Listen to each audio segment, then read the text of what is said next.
Engaging ELLs with Academic Vocabulary by Teresa Warren for Supervision and Leadership in Curriculum and Instruction, Dr. Horton, Summer 2022. I am your presenter today, Teresa Warren. I'm the former ELL coordinator for Wiley ISD. I have 21 years in education, certifications in bilingual education, ESL, reading, Spanish, and principal certification. I have experience teaching in grades K through 7th grade. I was a coordinator for dual language and ESL in grades K through 12.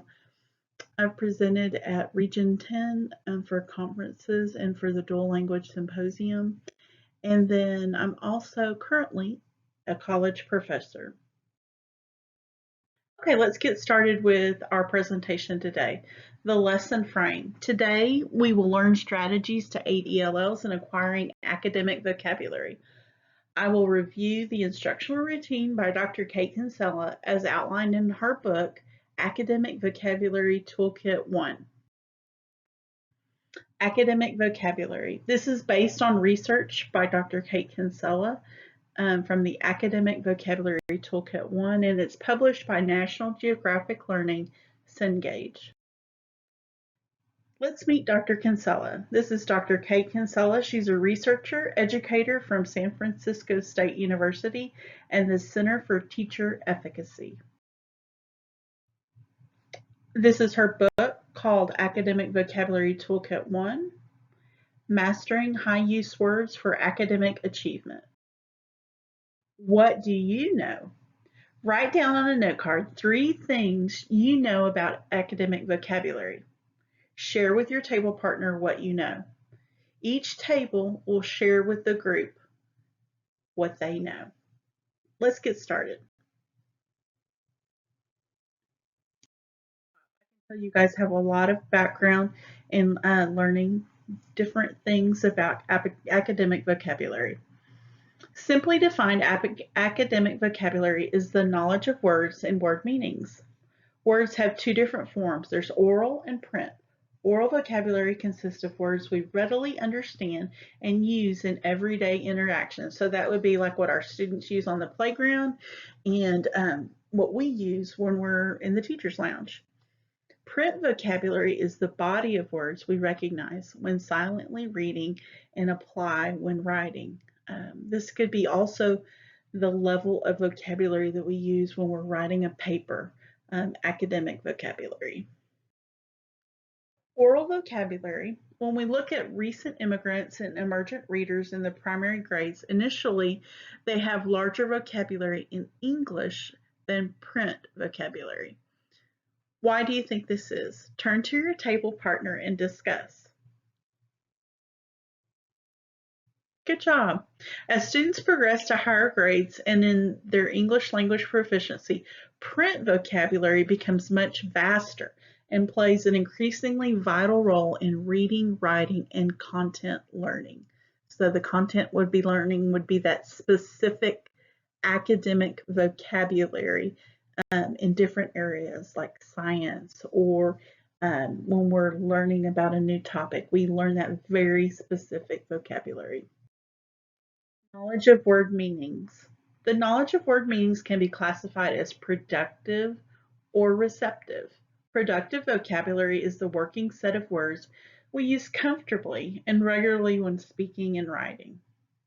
Receptive vocabulary is a broader spectrum of words we recognize in specific context or partially understand when listening or reading. So we may have some of those words in our background knowledge, but not all of them. When we look at the role of vocabulary knowledge in student achievement, one of the most consistent findings in research is the extent to which students' vocabulary knowledge directly supports their reading comprehension. And this is taken from Dr. Kinsella's book by authors Bowman and Kaminu and Graves as cited in her book. Fortunately, highly targeted and persistent vocabulary instruction can dramatically improve reading ability and lesson engagement for both native English speakers and English learners. So both groups benefit from that targeted, persistent vocabulary instruction. Amazing.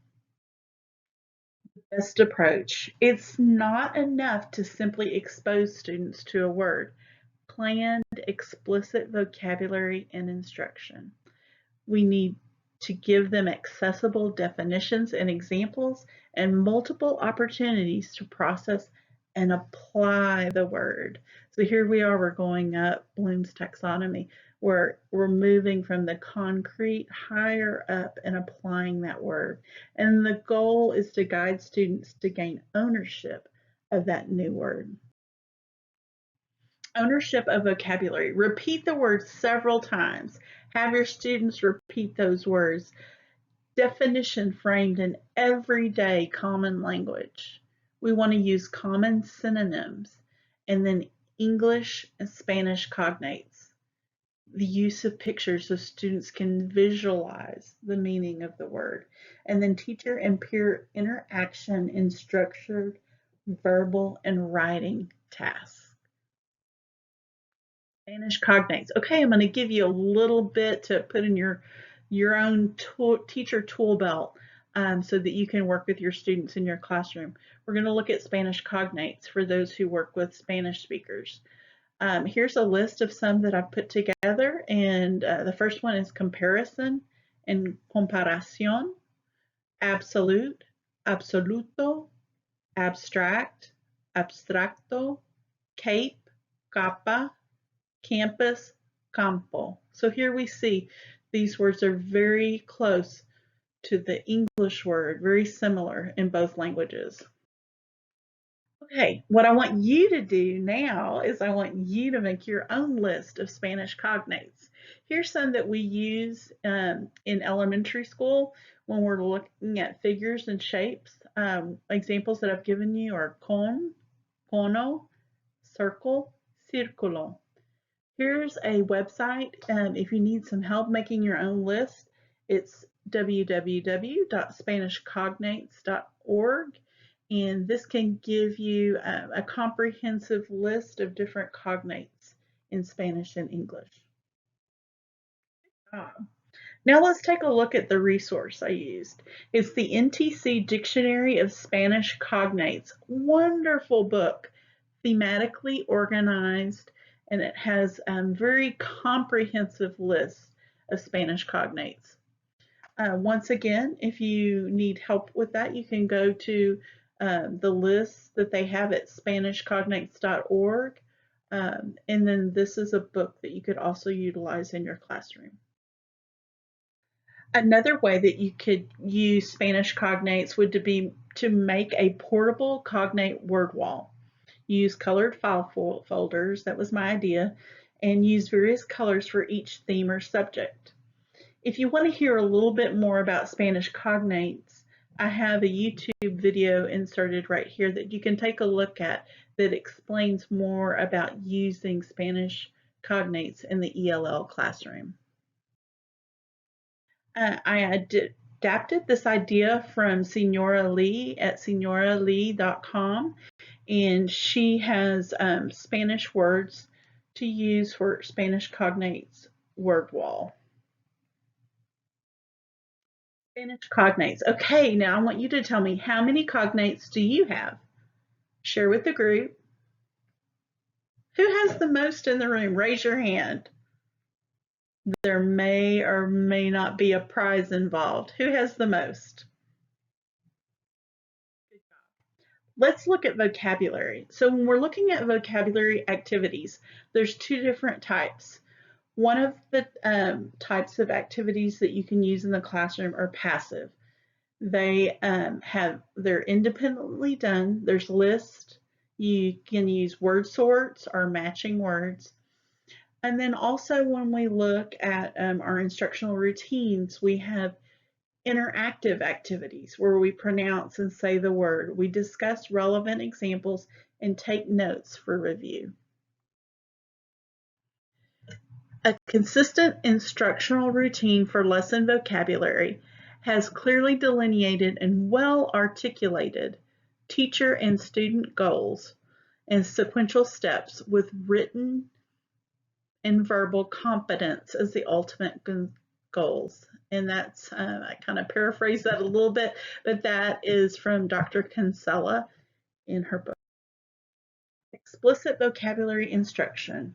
How crucial is explicit vocabulary instruction for less proficient readers and English learners? When language minority students are placed in learning contexts with viable and recognizable instructional routines and clearly established language targets, they can fully engage and productively interact instead of simply attempting to finish tasks. Academic Vocabulary Toolkit. So this is one of the routines that she uses. You can introduce and teach the word, introduce the new word, identify the part of speech, pronounce and tap out the syllables. So we use this in the lower levels when we're learning syllables and words. You can also use it with ELLs, and really any grade level would benefit from this. Write the word out and provide cognates. Okay, you have those tools because we practiced it earlier. And then synonyms and antonyms for the word. Another way you can have the routine for practice is to introduce and teach a word. Then you read and model the word, show the different forms, and then the word family, and then the word partners. Here's an example of a word family flip book. I came up with the design for the flip book with the colored paper, the lined colored paper, but I adapted this from another activity. You can use colored lined notebook paper, stagger the pages, staple it on the spine, and then title the word type. Word Family Flip Book has lined colored notebook paper from Office Max, and I picked up this pack for $3.80. The Word Family Flip Book, you can cut each page to the staggered widths and then staple on the spine. Okay, so this is the way that we can do verbal practice. You talk about it, you read it, explain, and model the sentence frame. Direct the partners to share ideas with one another, listen, and then you can provide feedback, and then have a whole class and discussion on it, and then talk about your favorite idea.